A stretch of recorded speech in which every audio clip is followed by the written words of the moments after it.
जहां पर महिला और पुरुष कभी बराबर नहीं मानेंगे शिव कुमार जी, और जिनको प्रकृति ने बराबर नहीं बनाया उनको हम बराबर बना सकते हैं। To establish equality between unequal things is the worst form of inequality. जिनको प्रकृति ने समान नहीं बनाया, अगर उनको हम समान बनाने की कोशिश करेंगे तो असमानता का सबसे खराब रूप खड़ा होगा जो आज दिख रहा है। तो भारत में महिला और पुरुष बराबर नहीं है तो फिर कौन बड़ा है? हमारी बहनें थोड़ी चिंतित हो गई, ये बैठी सामने हमारे।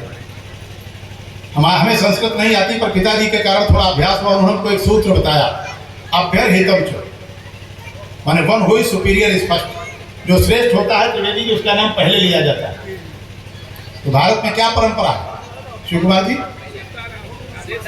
सीताराम राधे श्याम तो है ही, लेकिन उसके पहले सबसे पहले क्या है? माता पिता।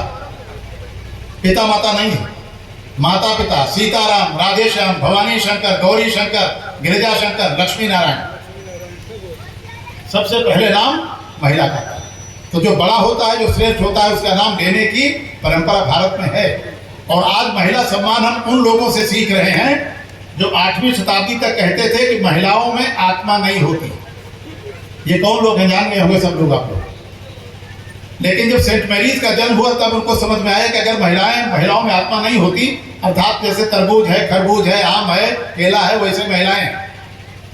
लेकिन जब सेंट मैरीज का जन्म हुआ तब उनको लगा कि अगर महिलाओं में आत्मा नहीं है तो सेंट मैरीज में भी आत्मा नहीं है। तब उन्होंने इसे स्वीकार किया 8वीं शताब्दी के बाद कि महिलाओं में भी आत्मा होती है। और हम सब लोग जानते हैं कि 18वीं शताब्दी तक यूरोप और अमेरिका सहित अनेक देशों में महिलाओं को वोटिंग राइट नहीं था, क्योंकि उनको बराबर नहीं माना जाता। पर आज वे लोग हमको महिलाओं और पुरुषों में बराबरी का सबक सिखा रहे हैं, उस देश को जिसने सच में कभी बराबर माना ही नहीं। हमारे यहाँ 3 ऋण बताए गए। आज मैं जानबूझ करके इस बात को कह रहा हूं क्योंकि माताओं का जो धैर्य है वो सराहनीय है। हम लोग तो छटपटा रहे हैं, पर वो बिना किसी अनुराग और बिना किसी उसके कारण भी एक वृत्ति के साथ, एक सिद्धांत के लगाव के साथ शांत पूर्वक बैठी है, उनकी कोई अपेक्षा नहीं है। तो 3 ऋण हमारे बताए गए। पहला ऋण कौन है? मातृ ऋण, पितृ ऋण, और फिर है गुरु ऋण, जो हम लोगों का है अध्यापकों का। तो गुरु दक्षिणा दे दीजिए, गुरु ऋण से मुक्त हो गए। पिता के ऋण से मुक्त होने का भी विधान है। शादी करके अगर आपने संतान उत्पन्न कर दी तो पिता के ऋण से मुक्त हो गए। पर भारत के शास्त्र कहते हैं कि माँ के ऋण से मुक्त होने का कोई विधान नहीं, आप कभी मुक्त नहीं हो सकते। ये भारतवर्ष है। शंकराचार्य से बड़ा अवतार मैं कोई नहीं मानता। उनकी माँ का निधन हो गया, वो भागते हुए आ गए कि मैं माँ का संस्कार करूंगा। सन्यासियों ने विरोध किया कि आप सन्यासी हैं, आप अग्नि का स्पर्श नहीं कर सकते। शंकराचार्य ने कहा माँ पर कोई नियम लागू नहीं होता, मैं माँ का संस्कार करूंगा, और उन्होंने संस्कार किया। जब जब कोई पुरुष दुविधा में पड़ता है तब तब उसे दुविधा से बाहर महिला निकालती है। लक्ष्मण जी ने माँ से आदेश ले लिया कि मैं भैया के साथ जंगल जाऊंगा, पर उर्मिला के कक्ष की ओर बढ़ रहे हैं तो पैर कांप रहे हैं कि अगर उर्मिला मना कर देगी तब क्या करूंगा। लेकिन कमरे के सामने पहुंचते हैं तो आपके लिए खड़ी है कि आप जाइए, मैं 14 वर्ष इंतजार करूंगी। लक्ष्मण जी दुविधा से बाहर आ गए। उन्हीं लक्ष्मण जी को वीरघात्री सांझी लगी है। हनुमान जी पूरा पहाड़ लेकर के आ रहे हैं। भरत जी को भ्रम हुआ कि कोई राक्षस अयोध्या को नष्ट करना चाहता है, बाण मारा, हनुमान जी नीचे आ गए। भ्रम दूर हो गया तो हनुमान जी कहते हैं कि जाने दीजिए, नहीं तो लक्ष्मण जी नहीं बचेंगे। अगर आज की सुमित्रा होती तो क्या कहती? पत्नी के लिए हमारे बेटे को मरवा दिया।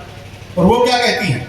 हनुमान जी चिंता मत करिए, हमारा एक बेटा और है, हमारे शत्रु, वो सवेरे लंका पहुंच जाएगा, राम अकेले नहीं है। उनके बगल में खड़ी उर्मिला क्या कहती है?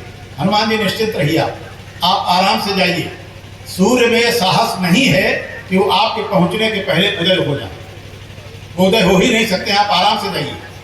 ये भारत में ताकत है एक पतिव्रता नारी की। और वो लड़ाई लक्ष्मण और मेघनाद के बीच नहीं थी, वो लड़ाई भी 2 सतियों की थी। सुलोचना भी सामान्य नारी नहीं है, जिन लोगों ने पढ़ा होगा वो जानते हैं। और जो बड़ी सती थी वो युद्ध जीत गई, माने वो लोग युद्ध लक्ष्मण जी ने नहीं जीता, वो युद्ध उर्मिला ने जीता। ये भारतवर्ष, ये अधिकार प्रधान देश कभी रहा ही नहीं, क्योंकि हमारे यहाँ बेसिक प्रिंसिपल है, आत्मनः प्रतिकूलानि परेशान न समाचरित। Don't do unto others what you don't like to be done to you.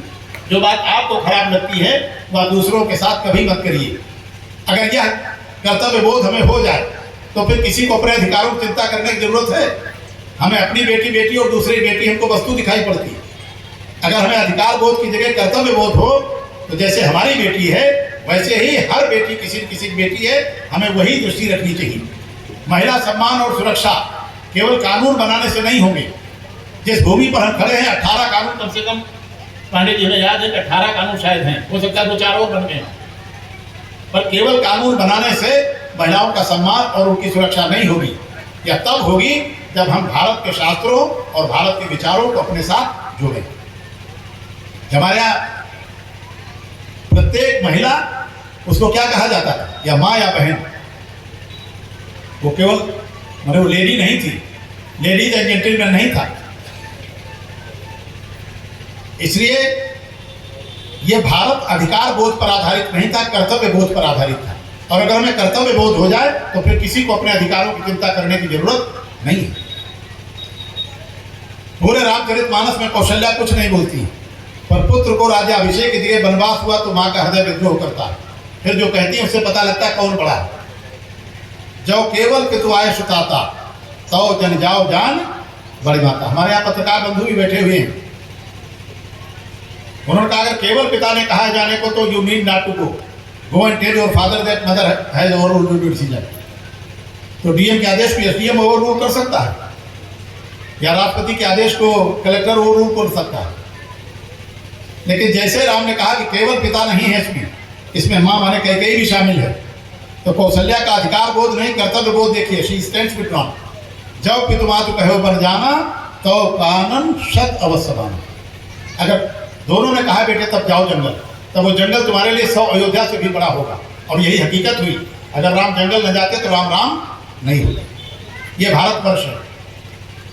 इसलिए जो बातें कही गई कि कृष्णानंद, मैंने इतिहास में आज तक कोई महापुरुष ऐसा नहीं पढ़ा जिसके पीछे मैं देखता हूं तो कोई न कोई मुझे महिला खड़ी दिखाई पड़ती। पुरुष में कोई ताकत नहीं होती। जो भी ताकत है शिव में से भी अगर शक्ति निकाल ली जाए तो क्या बचेंगे? शव। अर्धनारीश्वर की कल्पना केवल भारत करता है। पुरुष पूर्ण ही नहीं है बिना महिला के। शिव भी पूर्ण नहीं जब तक पार्वती उनके साथ आधा हिस्सा बनकर खड़ी नहीं होती। इसलिए कृष्णानंद जी ने जो एक शुरुआत की है भारत के दर्शन दृष्टि और विचार माने वसुधैव कुटुंबकम, इसको हम लोग सब लोग मिलकर के, क्योंकि सब काम सरकार कर नहीं सकती और सब काम सरकार को अशांति करना भी नहीं चाहिए। आज यह जो काम शुरू हो गया है कि हमको कुछ नहीं करना, सब सरकार करेगी, ये देश के लिए सबसे बड़ी घातक स्थिति बनने वाली है। और हमारा समाज जिस दिशा में चल रहा है यह शुभ संकेत नहीं है। हमारा जाति व्यवस्था है, जातिवाद नहीं है, और यह व्यवस्था कभी खत्म नहीं होगी। इंजीनियर को आप इंजीनियर कहते हैं, assistant engineer, executive engineer, chief engineer, district magistrate, sub divisional magistrate, कानून को लेखपाल, ये क्या है? जातिवाद की ही तो है, पर जातिवाद नहीं होना चाहिए। हमारे यहाँ मैं एक बात कह के अपनी बात पूरी करूंगा।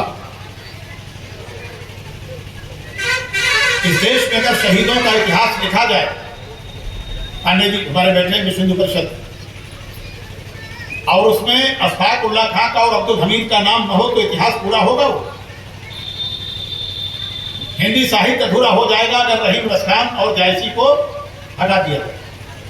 इसलिए इन बातों को हमें समझने की आवश्यकता है, भारत को भारत बनाने की आवश्यकता है। और आज भारत ही नहीं, भारत का दर्शन दृष्टि और विचार केवल भारत के लिए नहीं, आज पूरे विश्व में जो संकट खड़ा है, चाहे वो यूक्रेन और रूस के बीच हो, चाहे वो इजराइल और हमास के बीच हो, इन सारी समस्याओं का समाधान केवल और केवल भारत का दर्शन दृष्टि और विचार है।